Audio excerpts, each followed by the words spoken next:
Welcome to Cozumel. So we made it. It was about a 20-minute trip from Playa del Carmen to Cozumel. I don't know who that is. There's Cozumel. There is the giant cruise ships that everybody knows about. The goal of this guide is to show you what else Cozumel is all about. As soon as you get out from the cruise ship terminal, you walk across the street to Benito Juarez. So that is exactly how you pronounce the street that we're on. Yes, there will be a lot of people asking you if you want to buy something. This is usually where people come in for 6, 7, 8 hours. The tourist shops have everything. When you think of coming to Mexico for souvenirs, the sign for Cozumel is right there in case you want to take a photo. Okay, so if you're really into, sitting down, eating, drinking, doing your thing, then this side downtown is perfect for you. But if you're an adventure seeker, you definitely want to go to the east side of the island, and that's where you're going to find everything more adventure and a lot more fun. Okay, so if you're looking to get around Cozumel, there's no Uber. That's the same for Cancun, Playa del Carmen, Tulum. No Uber. There's taxis, but taxis don't accept cards, so you have to come with cash. Also, almost everywhere you go, you can rent a bike, a scooter, four-wheeler, you can even rent a car, and you can just simply drive around the island, whether it's you running it, so manual powered, or horse powered. If you're trying to get to the East Coast, it's roughly about 25 to 30 minutes. If you're trying to get to the South Beach, it's 15 to 20 minutes. If you're trying to get to Punta, it's roughly about a 40-minute drive. So how do you get from Playa del Carmen to Cozumel? We jumped on the Ultramar. It was 620 pesos, roughly around $40 for a return ticket. And then there's also the Windjet. We've heard the Windjet's not as good. It was actually quite good. 3 different floors. We heard the Windjet is more compact and you're inside, so it gets a little rocky. A lot of people end up getting sick. So if you're coming here by cruise ship, you're definitely coming to one of 2 ports, which is Punta Langosta, right there. And if you're landing at Punta Langosta, I guarantee you're probably going to send your frogs. It is a hot spot here. Not so much in Playa del Carmen, but it's definitely a hot spot in Cozumel. So when you first come out of this cruise ship terminal, obviously you're gonna find things like Starbucks and Senior Frogs and a ton of tourist-based restaurants and a ton of people reaching out to you every single place you go. Somebody's gonna be asking you if you want something, a taxi, or here's taxi guys right here. You've got those guys.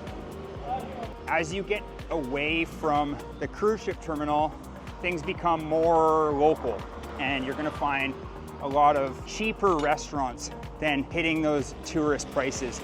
The tourist prices are targeted towards people literally spending 6 to 8 hours off of a cruise ship in Cozumel. So as you get further away, obviously the people on the cruise ships aren't going to be coming this far. So the goal of this guide is to show you what else Cozumel is all about. Now we're at Puerto Maya, right there. This is the second cruise ship terminal. So now this is the bigger one. There is 3 terminals.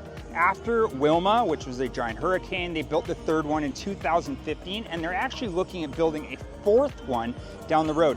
Now, we caught a cab here. It was roughly about a 10, 15-minute drive. Cost 200 pesos, or roughly about $10 to $11 US. It's funny because you've got the one cruise ship terminal, and then there's like literally nothing in between for a 5-minute drive. And then everything pops up here. There's a Hard Rock. There's a whole bunch of restaurants, as you can see, like right there. Then actually past this, there's nothing, right there.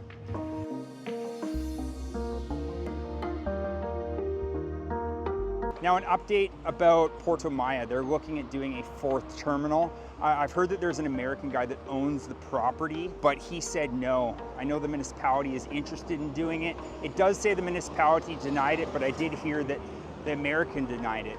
Reason why is the coral around the area is super sensitive. So the 3rd terminal here, cruise ships can only come in from time to time. You'll see it in this drone shot. A lot of the coral around the area is very, very sensitive, so they can't be at full capacity all the time. You're probably wondering, where do I stay when I first come to Cozumel? So if you're a first timer, you're probably going to want to stay downtown. Downtown's also where you're going to find a lot of the budget kind of hotels. We're staying in a pretty nice hotel. It's approximately about $125 a night. It's got a rooftop pool, great view. It's a great bang for your buck. If you're a couple and you're looking for some quiet time, North Zone, which is a little bit more boutique area, is perfect for you. If you're into diving or snorkeling, Cozumel is your place. If you're looking for somewhere to stay and you're a diver, you should definitely check out the South Zone. So during slow season, which is from May to November, Cozumel bases themselves on the cruise ships and the people coming from Playa del Carmen like I did. Now during high season, you add a lot more people. A lot of people come to Quintana Roo, so you add the cruise ships, the people coming, and people flying in through that international airport, and it becomes quite a busy city. As we're walking around in rainy season, which is September and October, it rained this morning, that's why things look a little wet, but then it's quite nice. And when we're talking about the weather, it is Mexico, so you have to be very aware of how harmful the sun can be. It was cloudy yesterday. I guess I didn't apply enough sunscreen because I'm red today. We tried to go out last night to see what was going on in the town, and we really couldn't find anything. We were looking for cocktails. We went to Hemingway's, which was kind of out off the beaten path. Beautiful, but we're the only people in there. When it comes to dinner, we went to, we don't know how to pronounce it, Ix, so I-X or E-Equis. It was ranked to one of the highest restaurants. It's in a really weird area. Ixcool is over by Puerto Maya, and it's not the most appealing area. Not a lot of people around, that's for sure. So we ended up going to Azul Madeira. Quite a few people actually recommended it. It was beautiful inside, and the food was really had a unique twist to it. The whole bill, entree, pitcher of sangria, and 2 main courses was $90 US. So a little bit on the higher end, but it's definitely one of the highest end restaurants here, and it's definitely worth a visit. If you're into other dinner options, because you're probably into seafood, which is perfect for Cozumel, you definitely want to check out the Lobster House. It was highly recommended, but it's definitely off the beaten path. If you're looking for lunch options that are definitely going to impress you, you want to check out La Candela or La Mission. It's pronounced La Mission. It's actually not far from where we are right now, right up there. If you're looking for a really good breakfast option, there's the Maple Bakehouse. We're definitely checking that out this morning. And if you're a coffee lover like me, you have to check out Coz, and you have to get the peanut butter latte. Now what happens during high season? So high season is December to April, sometimes into May, right around Easter they say, so usually beginning of April, middle of April. What happens during that time? Well, a lot more people start coming. A lot of people fly into Tulum, fly into Cancun, they start coming on the boat that we came on. Plus you add more and more cruise ships. If you're into cycling like I am, you're gonna love Cozumel. This is your place. Playa del Carmen has a lot of really bumpy roads, so you need more of a mountain bike. Here you can definitely get away with a road bike. Like I said before, it's 40 miles all the way around. That is a paved cycling road. Now I understand why Cozumel Ironman is here, because if you're a cyclist, Cozumel is perfect. The Ironman right now happens right today. I believe September 21st, 2025 is the 70.3. That is a half Iron. In November, the full Ironman comes here, and obviously that brings a lot more people. There's the road that goes from this side to the other side, to the east coast. It's 9.5 kilometers, and then it wraps actually all the way around basically half the island. The whole ring road is approximately 40 miles or 63 kilometers. What we're gonna do today is find our way to that east coast, check it out. We've heard it's a lot more wild. Okay, so we made it to the other side. Basically, we just went all the way down that road for 20 minutes. We're on the other side. The other side is a lot more rough. There's rocks, there's actually waves in the Caribbean.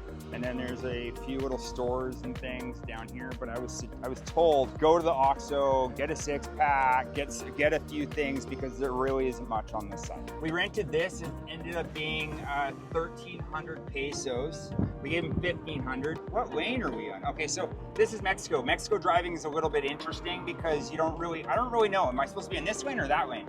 who really knows? It's literally like a car dune buggy. So it's like a dune buggy without the dune. Feels like it's gonna fall apart. So we're driving the other side of the island. Took about 20 minutes to get here.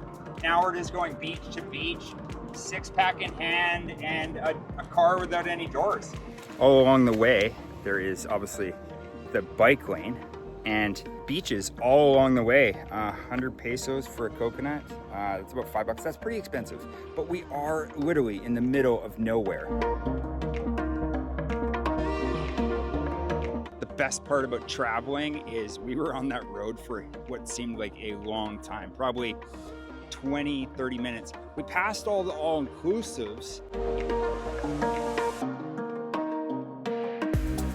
and we ended up at a place called Carlos and Charlie's. Kind of down a weird little road, restaurant. But wow, are we ever glad that we stopped. This place is awesome. Food prices aren't overly expensive. I have a lot more fun on this side of the island than I did in Cozumel City, I guess you're gonna call it. I took drone footage and it's crystal clear waters. Like you can literally see the bottom.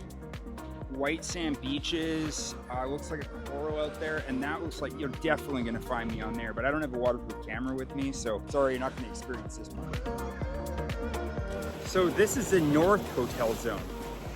Got, you know, hotels all along here, hotels all the way along there. If you're coming in from the ferry, which is normally how you get here, it's both the North and the South hotel zones are tricky to get to. They're not walkable. Yeah, you definitely need a taxi, a cab, a scooter, whatever you can to get around, but that's definitely how you're going to get around and to the North or South hotel zone. The airport is literally like right across the street. It also has a boulevard right there. The cycling and walking track is continued. The airport is over there. It's nice. Like it's a pretty chill vibe over here. Over where I initially came from, which is where all of the all-inclusives were. I kind of prefer that area. There's just a, you know, less going on in the neighborhood. In the North Hotel Zone area, I noticed it's very, very popular with a lot of the local. Quite a few people swimming, hanging out. And as you can see, like lots of people parking. They just finished the big Ironman race, so the roads are starting to open up again. But out there, there's just a ton of locals swimming. In the South Hotel Zone, a little bit trickier to get to. It's all kind of like restaurants and whatnot, and so there's a lot more tourists down there. So if you like this video, make sure to subscribe, share it with a friend, and let me know what your biggest takeaway was. In the meantime, like, subscribe, and I'll see you in the next video.